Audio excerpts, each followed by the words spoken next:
Olá! Por um mundo com muito mais música, com mais louvor e luz, tanto nas igrejas durante os cultos, como em outras atividades da vida. Está começando agora mais um programa parlatório, aqui de Brasília, pela TV Pai Eterno. A música é uma das melhores expressões da beleza de se viver. Cantar, ouvir uma bela canção, acompanhar cantores e compositores bacanas ajudam a gente a conhecer uma leveza que esse mundo não tem em outras expressões. A música de louvor, então, é um deleite de fé e de espiritualidade. Como é bom acompanhar um belo hino de louvor. Como é bom entregar-se a uma letra que fala das coisas do nosso coração e interpretam tão bem os anseios da nossa alma. Hoje vamos conversar com dois grandes nomes da música católica no Brasil. Eles são simpaticíssimos e têm uma legião de amigos em todos os cantos do país. Na primeira parte do programa, conversaremos com a estrela Ziza Fernandes, um encanto de pessoa. Na segunda parte, o nosso papo é com Bruno Camurati, um jovem cantor que juntou várias artes, como o teatro e o design gráfico, para animar suas belas e profundas canções.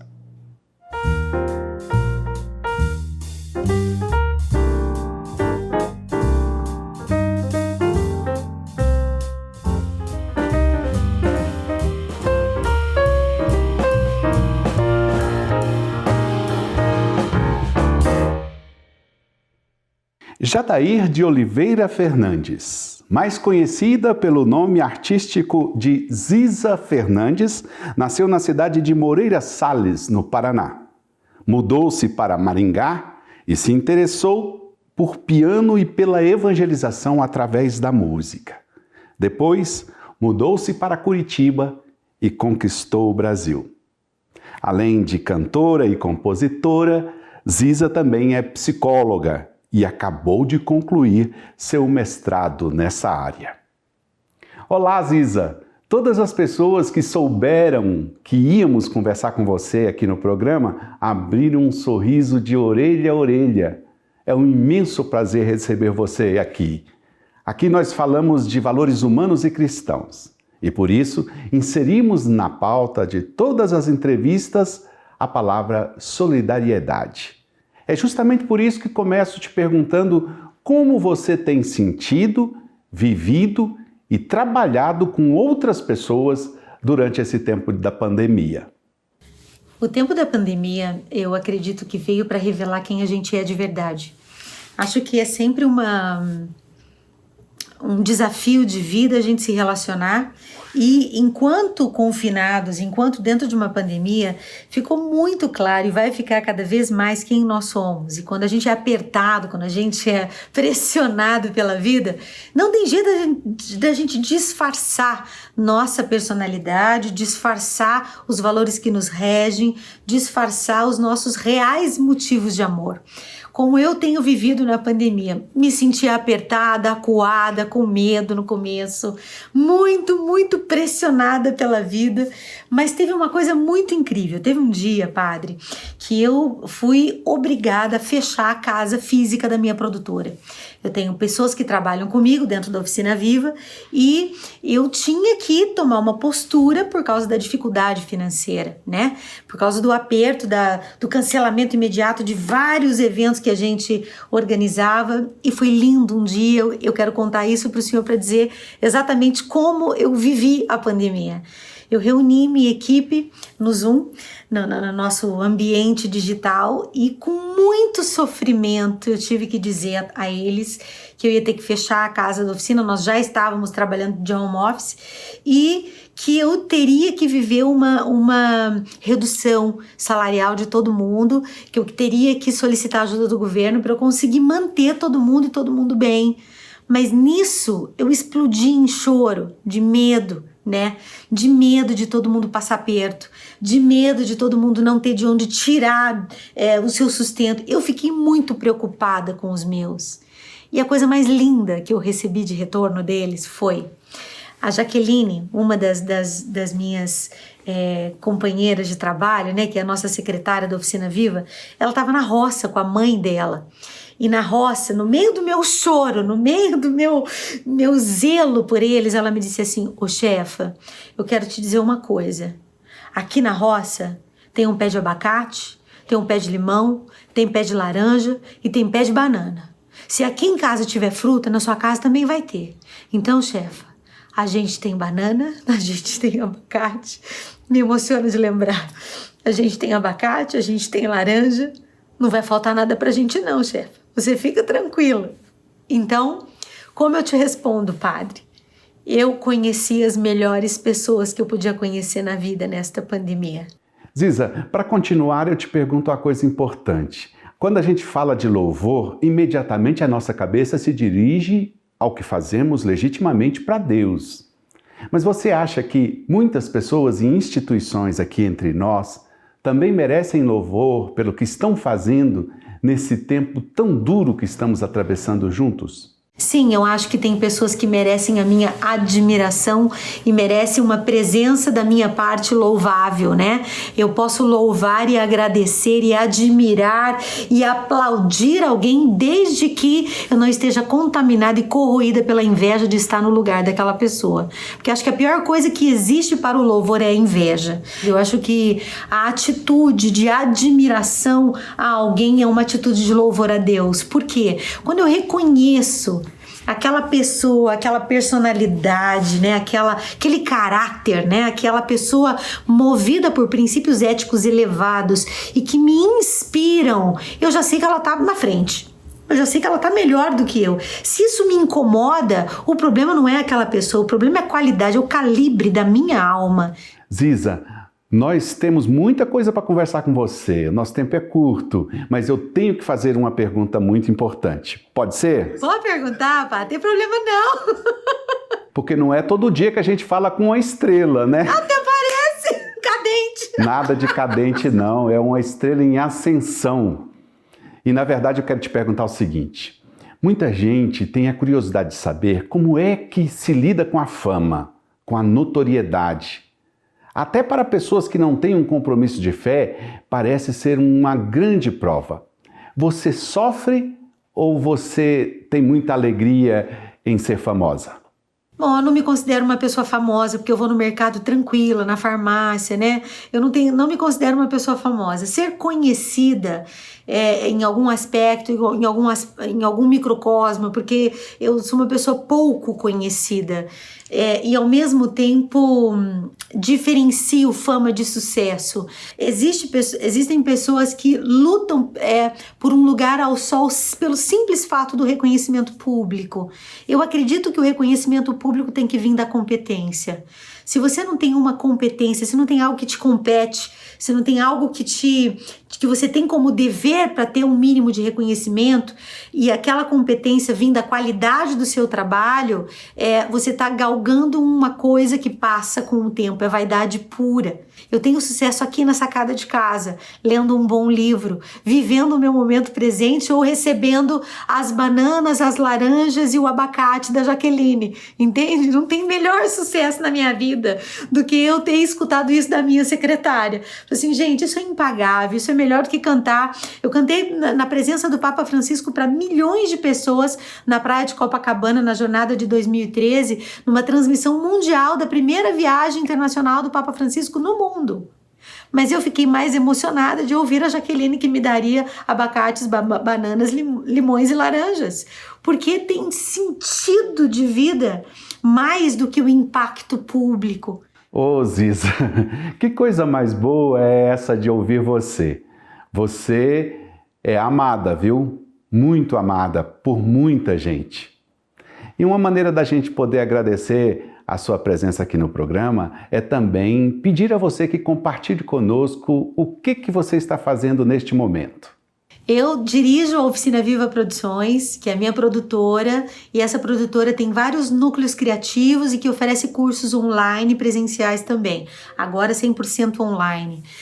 Dentro dessa produtora eu desenvolvo um trabalho, eu sou musicoterapeuta, mestre em psicologia, e por esse trabalho como terapeuta, eu desenvolvo um projeto especial dentro da Oficina Viva. 2, na verdade, que eu tenho muito carinho. Faço vários, mas desses 2 eu tenho muito carinho. Um deles é a Louca da Casa, que é um projeto de educação do imaginário feminino. Louca da Casa é um batismo da imaginação feminina por Santa Teresa d'Ávila. Ela dizia que a imaginação na cabeça de uma mulher é uma loucura, uma loucura. Então, eu desenvolvi um projeto de formação humana e estrutura psicológica para mulheres, chamado A Louca da Casa. É um projeto 100% EAD. Eu tô toda voltada, agora essa semana é a semana de gravação da Louca, que a gente chama A Louca, que é uma delícia, que eu adoro. E um outro projeto que eu tenho desenvolvido, que é o Travessia. É um projeto bimestral, também de estrutura psicológica, que eu gosto muito da formação humana, do desenvolvimento humano. E o Travessia já teve algumas temporadas. A primeira temporada foi sobre vida interior, que implicava em 3 aulas. A aula de espiritualidade, sexualidade bem vivida e relacionamentos doentios. Depois a gente teve sobre sobre vida profissional, sobre projetos de vida, sobre diferença de vida profissional e hobby, e colocando o seu sonho pra valer, funcionando. Depois a gente fez um outro sobre superação em força, que era sobre resiliência, sobre covardia, sobre a possibilidade de transformar toda dor em coragem. E agora eu tô indo para um próximo que é sobre o estudo dos temperamentos e do autoconhecimento, que vai acontecer nos próximos meses. Então, tô aqui no quesito terapeuta, tô voltada para esses projetos. Como cantora, como artista, dou aula no curso de prática de harmonia vocal, voltada só para liturgia. Tenho meus alunos online, tudo online, adoro. E como compositora e cantora, tô preparando um segredinho, um projeto novo, que em breve, se Deus quiser, vai sair. E acabei de vencer um super desafio, que foi defender a minha dissertação de mestrado. Acabei de me tornar mestra, tem 2 semanas. Então, mestra em psicologia, graças a Deus, e devo continuar estudando. Vou partir para o doutorado agora, com certeza. Então, tô fazendo um monte de coisa, padre. Parabéns para você por essa nova conquista. Ziza, a gente vai ter que terminar e nós encerramos nossa conversa sempre pedindo aos nossos convidados que comente, que faça um breve comentário sobre uma citação que a gente apresenta. Para você, escolhemos apresentar um trecho de um sucesso seu. Abre aspas. Vitória é o que vem depois da cruz, e ninguém há de condenar o que o teu amor tocar. Fecha aspas. Tem muita gente que fica pedindo socorro a Deus, principalmente naquelas coisas que tem preguiça de fazer, ou preguiça de se dedicar, ou preguiça de assumir. Tem um monte de curso por aí para todo mundo ficar famoso rápido, ou fazer um 6 em 7, né, ganhar dinheiro rápido, curso de alta performance, uns coach para cá, coach para lá, um monte de coisa para que a gente tenha um sucesso rápido, para que tudo seja rápido, tudo fast food, tudo muito rápido. Padre, eu não acredito nisso. Eu não acredito. Eu acho que a cruz de cada um precisa ser experimentada na sua integralidade. Não existe uma alma educada que não passe pela sua medida de frustração reservada. Cada um de nós tem uma reserva de graça de Deus em forma de sofrimento, num formato de frustrações, no formato de decepções. Se a gente não passa por esses lugares árduos, dolorosos da vida humana, a gente não amadurece, a gente permanece criança, a gente permanece adolescente, sabe? Não passa. Então, quando eu digo vitória é o que vem depois da cruz, você precisa passar por ela. Não adianta você pedir que Deus te livre, porque Ele não vai livrar. Como assim, Cisa? Não vai livrar? Porque ela é necessária. A cruz de Cristo não pode ser vã.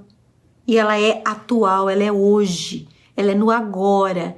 O senhor, né, teólogo, sabe que é verdade isso. Então, muitas vezes as pessoas pedem que Deus as livre exatamente das pedras que elas precisam no sapato para virarem adultos decentes e fortes. Então, quando eu digo vitória é o que vem depois da cruz, é porque eu vou enfrentar aquela que Deus me permitir, porque eu creio na permissão e na sagrada providência de Deus, que também tem roupa de sofrimento. E ninguém vai condenar, ninguém vai tirar de mim esse direito, porque é o amor que me permite. Então eu acredito que tudo que eu tenho de bom, de inteligente, de hábil, de comunicativo, que chega em alguém nesse exato momento, é porque um dia eu passei por uma cruz que eu levaria aqui muito tempo contando várias delas, são muitas, mas várias delas me fizeram esta mulher que está aqui hoje. Se eu não tivesse passado por elas, eu não teria o que dizer. Ziza, muito obrigado pela sua conversa conosco. Nós consideramos um grande presente. Eu que agradeço. Muito obrigada. Deus abençoe vocês muito, muito, e que esse programa só cresça e espalhe muitos princípios elevados, valores elevados para as pessoas, e que elas entendam, né, que tem uma coisa nos esperando muito importante no olhar de Cristo, que é uma vida melhor. Muito obrigada, Padre. Amém. Vamos fazer um breve intervalo e depois vamos conversar com um fã de Ziza Fernandes, o cantor Bruno Camurati. Até já!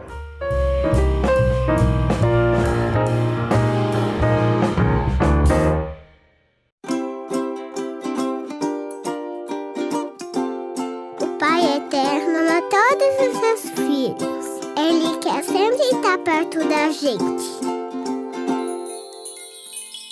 Uma vez, há um tempão atrás, havia um casal muito simples. O seu Constantino e a dona Ana Rosa.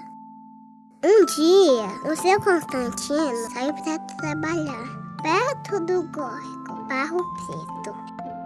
Ele pegou a enxada e quando bateu ela bem forte no chão, percebeu que tinha batido em alguma coisa.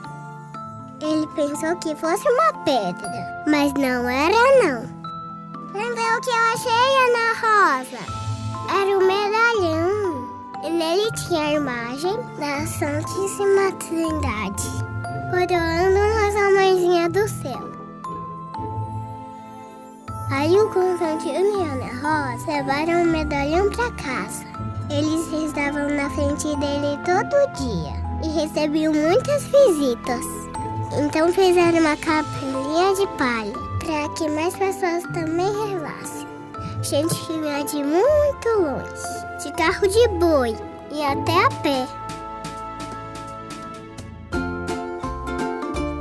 Muita gente recebeu a bênção do Papai do Céu. Muitas graças e milagres acontecem até hoje, porque o Pai Eterno nos ama e ama você também.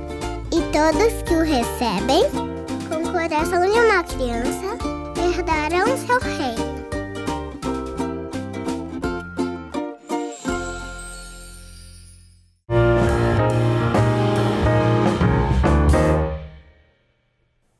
Voltamos para conversar com o cantor Bruno Camurati. Hoje ele é um dos mais inovadores artistas criativos da música católica no Brasil. Ele faz uma fusão entre teatro, design e música, e isso faz com que a sua apresentação seja sempre muito completa e instigante. O Bruno é carioca, formado em desenho industrial e design pela Universidade do Estado do Rio de Janeiro. Bruno, é um prazer receber você aqui no nosso programa. Eu vou começar fazendo uma consideração. Você compõe músicas que o povo gosta. E você apresenta essas músicas de um modo novo e muito interessante.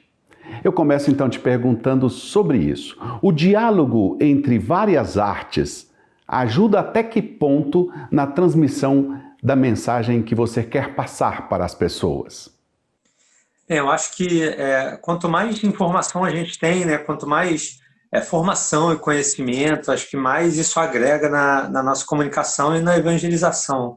Eu sim, tive a sorte, ou a escolha, ou a bênção, coisas, né, a gente vai se misturando ao longo da vida, de trabalhar com diversas áreas dentro do processo criativo. Eu me formei em desenho industrial, em design gráfico também. Então, isso me fez enxergar as coisas com um olhar um olhar mais objetivo, né? A arte cumprindo uma função específica, né, de comunicação.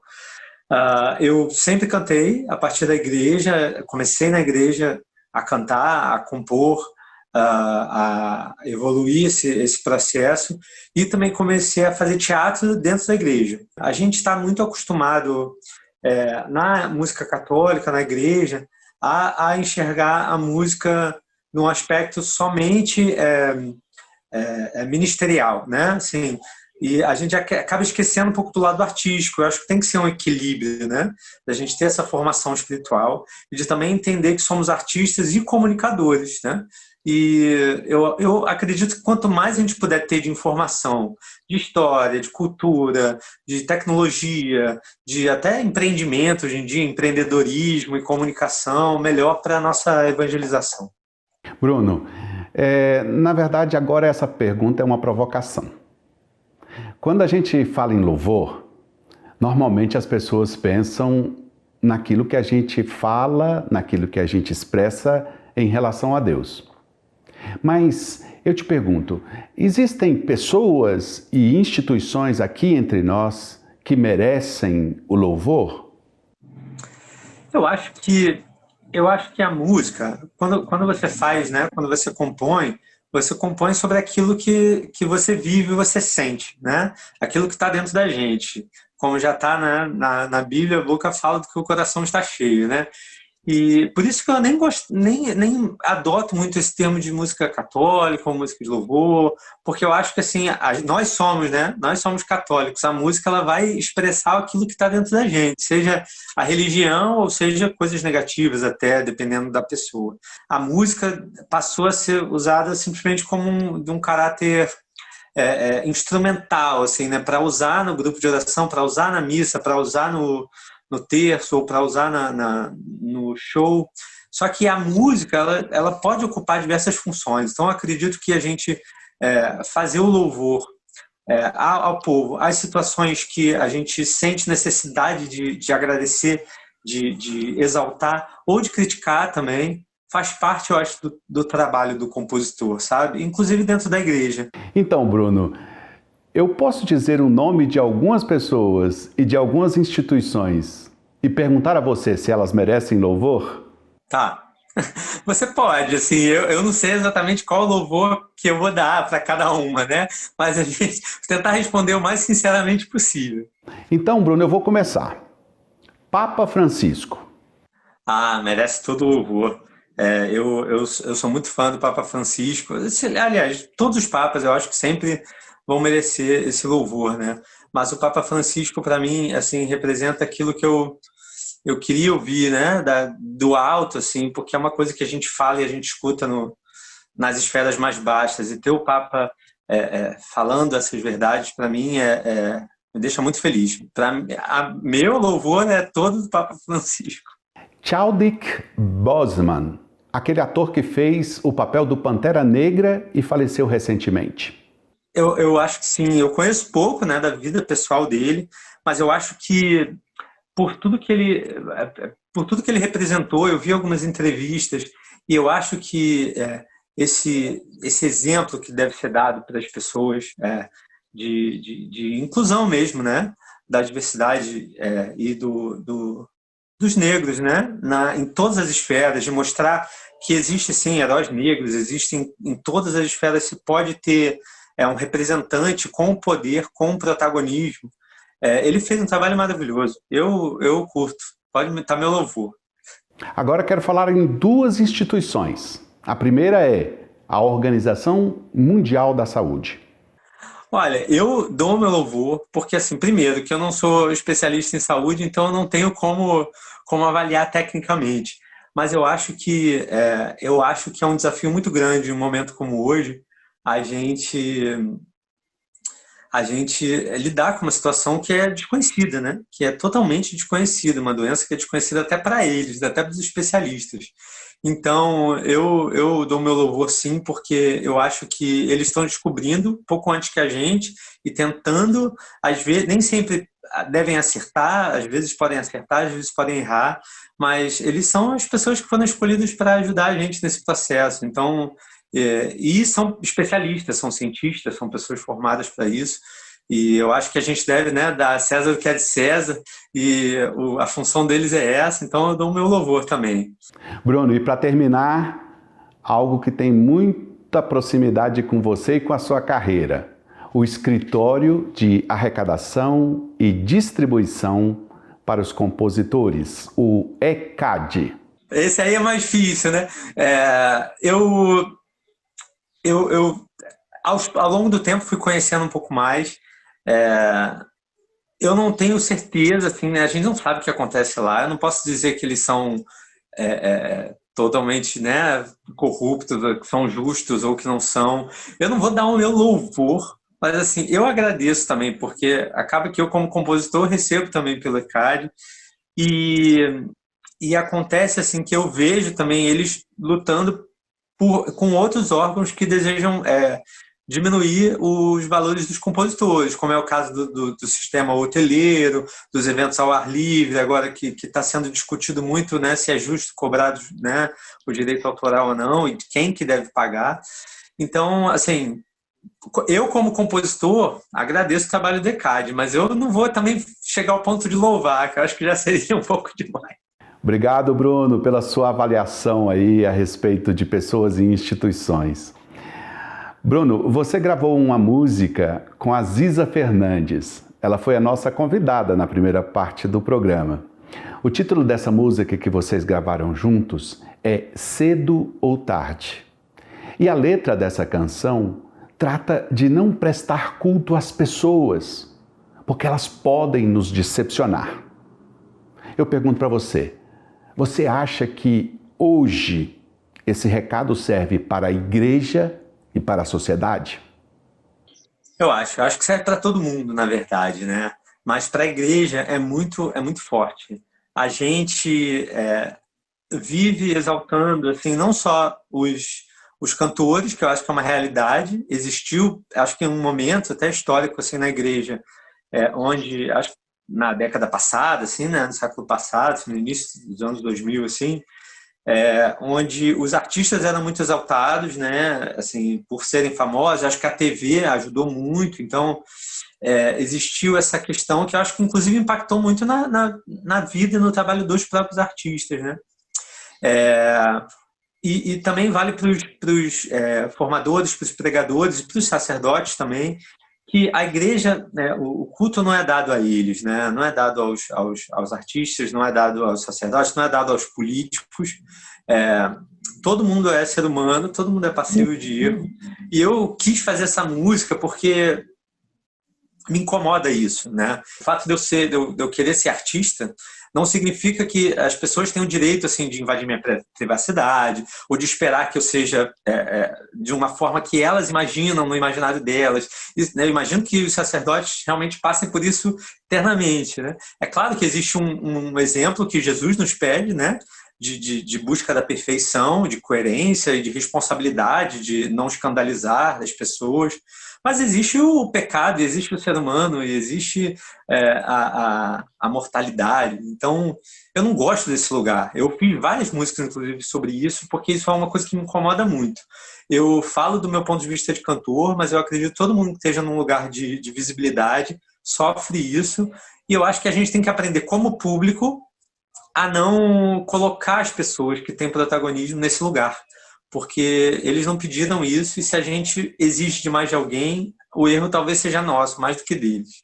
Bruno, eu ouvi um depoimento seu sobre deficiência auditiva e achei incrível. Muita gente que está vendo o nosso programa agora, talvez queira ouvir você a falar sobre esse tema. Você poderia compartilhar conosco? Claro, eu não tinha muito esse entendimento da deficiência até passar por mim. A minha mãe também tem deficiência auditiva, foi na família como começou, assim. Ela começou a ter dificuldade de audição e aí teve que usar um aparelho auditivo. E isso impactou, assim, a gente, né? Porque primeiro tem que comprar uma coisa que não é barata, e depois, assim, muda um pouco a relação, né, com as pessoas, porque você vê que você tem que se adaptar também. E aí, depois que eu já tinha começado a cantar há alguns anos, eu percebi que minha audição tinha diminuído bastante. E aí eu fui procurar um profissional, alguns profissionais, e descobri também que tinha uma uma deficiência auditiva moderada, assim, grande, né? Aí eu tive que usar aparelho também, eu uso. Eu mostro eles aqui, pequenininhos, assim, né? Que tá no ouvido. Eles são bem pequenos até. Isso até ajuda um pouco, mas eu até não me incomodaria hoje que fossem grandes, né? Cada perda existe também um tipo de aparelho específico. Mas eu me deparei com isso, e isso impactou muito na minha forma de cantar, impactou muito na crítica também que as pessoas fazem, né? Porque como elas não enxergam, e a deficiência auditiva é uma deficiência invisível, assim, diferente de uma pessoa cadeirante ou com uma deficiência visual, é uma coisa que não se enxerga à primeira vista. Então, as pessoas, quando não sabem, elas te criticam, né? Você é muito desafinado, você não escutou, ou, pô, eu tenho que repetir 1000 vezes a mesma coisa para você me entender. Então, é uma coisa incômoda. E aí, mas eu, por muito tempo, também não quis falar muito sobre isso, porque eu esperava que as pessoas pudessem, que eu pudesse me adaptar, né? E não precisar ter que falar sobre isso. E ao longo do tempo eu percebi que é importante. É importante porque o público, assim, eu acho que a gente precisa falar sobre todas as deficiências para entender que elas fazem parte da sociedade. Que um cantor, ele pode ter uma deficiência auditiva, ou ele pode ser cego, ou ele pode ser cadeirante ou autista, enfim. A gente precisa entender que todos os tipos de deficiência eles existem dentro da sociedade e que as pessoas que conseguem lugares de destaque tendo deficiência, que elas não são heróis ou exemplos de superação. Elas até são, mas isso não deveria ser algo a ser exaltado, porque a sociedade toda deveria estar adaptada a todos os tipos de pessoa, né? Infelizmente não é o que acontece. Então acaba que os deficientes têm que fazer um esforço extra, porque existe quase uma seleção natural, assim, né? Se você não é adaptado, se você não consegue subir uma escada, se você precisa de uma rampa, então você que se vire, né? E se você consegue, então parabéns, vamos dar um troféu para ele, porque ele é um exemplo. Infelizmente é assim hoje, mas isso tem que mudar. Isso só vai mudar quando a gente fala mais sobre isso. Eu gosto de falar e eu acho que as pessoas têm que realmente saber, não para ter pena de mim, mas para entender que existe cantores que são surdos e que tá tudo bem, né? Muito obrigado sobre o que você disse sobre esse tema. A gente ficaria muito mais tempo aqui para conversar com você, mas infelizmente nosso tempo está terminando. E a gente termina aqui nossas conversas apresentando uma citação e pedindo ao nosso convidado que faça um breve comentário. Nós fomos procurar um trecho de um dos seus sucessos. Abre aspas. Faça o melhor. Faça o que puder com a vida que Deus lhe deu. O seu tempo é um talento, um dom. Tem que fazer render. Tempo para servir a Deus, para ajudar o irmão. Verá que um segundo vale ouro. Não vá desperdiçar. Pense bem. Fecha aspas. Eu gosto muito, né, desse tema, eu meditei muito sobre ele. Isso veio eu comecei a minha espiritualidade muito lendo diversos textos e conhecendo outros movimentos. Eu nunca fui da renovação carismática, por exemplo, né? E eu me lembro desse texto que eu conheci através dos Legionários de Cristo, que tinham aqui no Rio de Janeiro. E eu comecei na minha caminhada muito convivendo com eles aqui. E eles falavam muito sobre isso, sobre a medida do tempo e da eternidade, né? E como que o tempo que a gente vive aqui, ele é diretamente relacionado ao tempo que a gente vai viver na eternidade, né? E aí essa música veio dessa reflexão do que a gente faz com a nossa vida, né? Hoje mais do que nunca, assim, a gente vive num ritmo muito acelerado. A gente vive numa forma de viver assim que é muito olhando para nós e muito querendo aproveitar o tempo de agora sem pensar no tempo futuro. E é engraçado porque a parábola dos talentos fala sempre sobre, a gente sempre lê a parábola dos talentos relacionando aos talentos, né, físicos ou habilidades, mas eu enxergo o tempo como um talento mesmo, né? Cada um tem uma quantidade específica, né? para cada um Deus deu um tempo. A gente não sabe quanto é, mas ele deu para cada um. E aí, da mesma forma que na parábola, a gente é convidado a multiplicar ou a enterrar. E eu acho que a gente enterra muito, assim, né? Passando o dia rolando a timeline do Facebook, do Instagram, vendo os outros, né? Só que isso repercute, né? E reflete na nossa eternidade, né? Na nossa salvação. Então, é uma pergunta que eu me faço todo dia, se cada ato meu de cada dia ele pode me aproximar ou me afastar de Deus. E eu convido isso, né, também, que todo mundo faça essa reflexão, não com terrorismo, com medo da morte, assim, né, mas de uma forma a refletir sobre como a gente está usando, né, o dom que Deus nos dá. Que bom, obrigado pela frase. E é uma lição que primeiro para mim, assim, toda vez que eu canto, eu tento aprender com ela, mais do que eu dar lição para os outros. Bruno, nós ficaríamos horas conversando com você, é muito agradável. Obrigado pela sua presença aqui no nosso programa. Nossa, eu que agradeço demais. Eu poderia também ficar aqui falando horas. Fiquei muito feliz. Obrigado também por ter ouvido as músicas, por ter se dedicado a isso. Me sinto honrado de verdade. Espero que a gente possa fazer de alguma forma fisicamente, né? Quando isso tudo passar, se Deus quiser. Um abraço, Bruno. Um abraço também para você. Um abraço de gratidão. Muito obrigado. Até a próxima.